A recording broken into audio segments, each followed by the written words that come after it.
Hey there, econ warriors and finance geeks.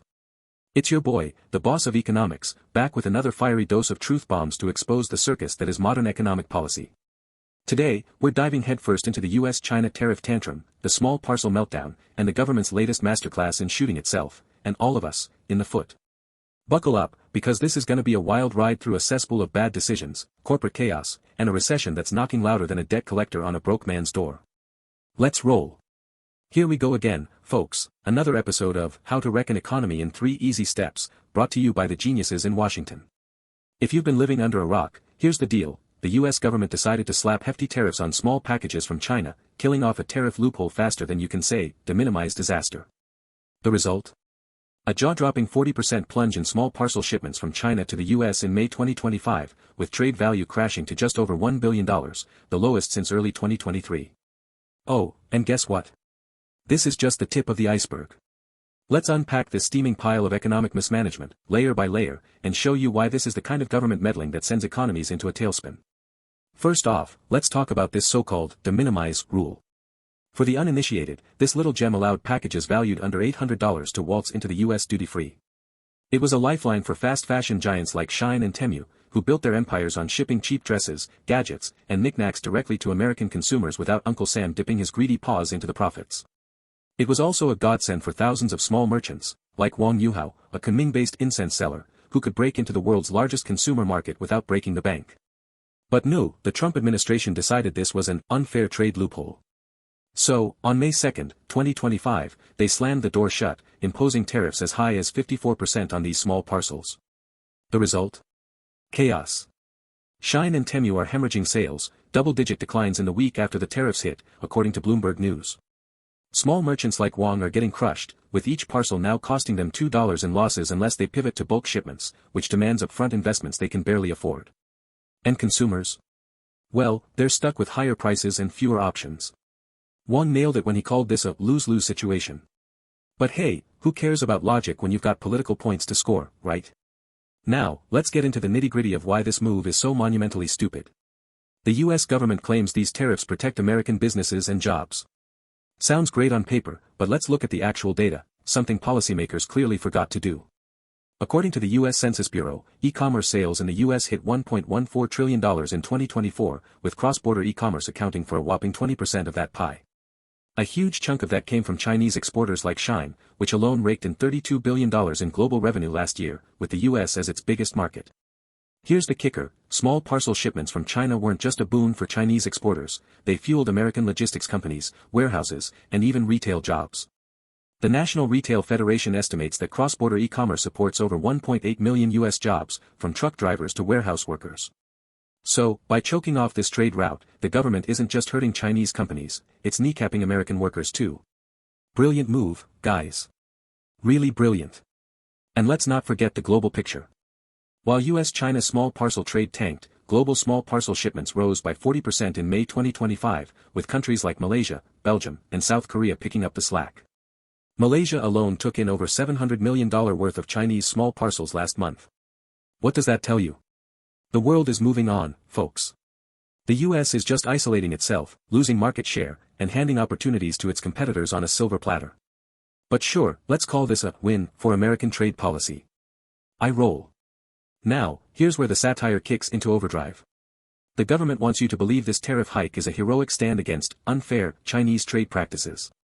But let's call a spade, this is just political theater, and we're all paying the price.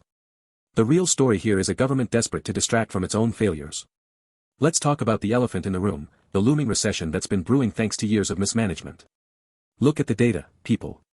The Federal Reserve's latest projections show US GDP growth slowing to a measly 1.8% in 2025, down from 2.5% in 2024, with inflation stubbornly hovering above 3%. Meanwhile, the Congressional Budget Office warns that the federal debt-to-GDP ratio is set to hit 122% by 2030, the highest in history. And what's the government's solution to this mess? Not fiscal discipline, not structural reforms, nah, let's just start a trade war and hope nobody notices the economy crumbling beneath our feet. This tariff hike is just the latest in a long line of reckless policies that prioritize optics over outcomes. Remember the 2018 to 2019 US-China trade war? A study by the Federal Reserve Bank of New York found that those tariffs cost American consumers $40 billion a year in higher prices and wiped out 245,000 U.S. jobs. Fast forward to 2025, and we're seeing the sequel, only this time, it's hitting small businesses and everyday consumers even harder.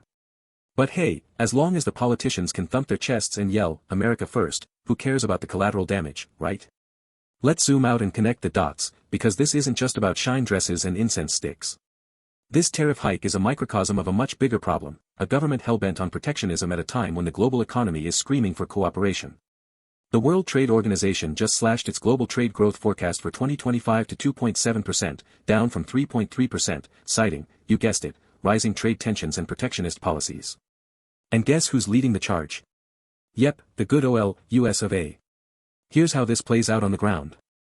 Higher tariffs mean higher costs for companies like SHEIN, which means higher prices for consumers already squeezed by inflation. According to the Bureau of Labor Statistics, the Consumer Price Index rose 3.2% year-over-year in May 2025, with clothing and shipping costs seeing some of the biggest jumps. So, the average American family, already struggling to make ends meet, now has to shell out more for basics. Meanwhile, small merchants like Wong are forced to pivot to bulk shipments, tying up capital in inventory and storage, capital they don't have. And if they can't adapt, they go under, taking jobs and livelihoods with them. Oh, and let's not forget the environmental angle, because this administration loves to pretend it cares about climate change. Bulk shipments mean more emissions, as goods are now transported in massive containers rather than small, efficient parcels. A 2024 study by the International Transport Forum found that e-commerce small parcel shipping is up to 30% more carbon efficient than traditional bulk logistics. So, congratulations, Washington, you've just made the planet a little hotter while making life a little harder for everyone else. Here's the part where I really lose my cool, folks. This tariff fiasco isn't just a one-off mistake, it's a symptom of a much bigger disease, government mismanagement on a scale that would make a clown college blush. For years, this administration has peddled the myth that protectionism is the path to prosperity. But the data tells a different story. According to the Peterson Institute for International Economics, protectionist policies have cost the U.S. economy $1.4 trillion in lost GDP since 2017. That's trillion with a T, folks, enough to fund universal healthcare, fix our crumbling infrastructure, or, I don't know, maybe not tank the economy. And let's talk about the recession risk, because it's not a question of if, but when. The Conference Board's leading economic index has been flashing red for months, with a 0.6% decline in May 2025, signaling a high probability of a downturn within the next year. Consumer confidence is in the gutter, with the University of Michigan's Consumer Sentiment Index hitting its lowest level since mid-2023. And yet, instead of addressing these structural issues, the government is busy picking fights with China over small parcels. It's like rearranging deck chairs on the Titanic while the band plays Sweet Caroline. Alright, Econ Warriors, here's the deal. We're staring down the barrel of a government-induced recession, and it's time to call out the nonsense. These tariffs aren't protecting American jobs, they're killing them. They're not helping consumers, they're gouging them. And they're not strengthening the economy, they're weakening it. So, what can we do? First, demand accountability. Call your representatives, flood their inboxes, and tell them to stop this protectionist madness before it's too late. Second, support small businesses getting crushed by these policies, buy local, buy smart, and spread the word. And third, stay informed. Keep watching Boss Economics World, because we're not afraid to call out the clowns running this circus. This is the boss of economics, signing off with a reminder, when the government meddles, the economy bleeds. Let's fight the good fight, folks. Peace out.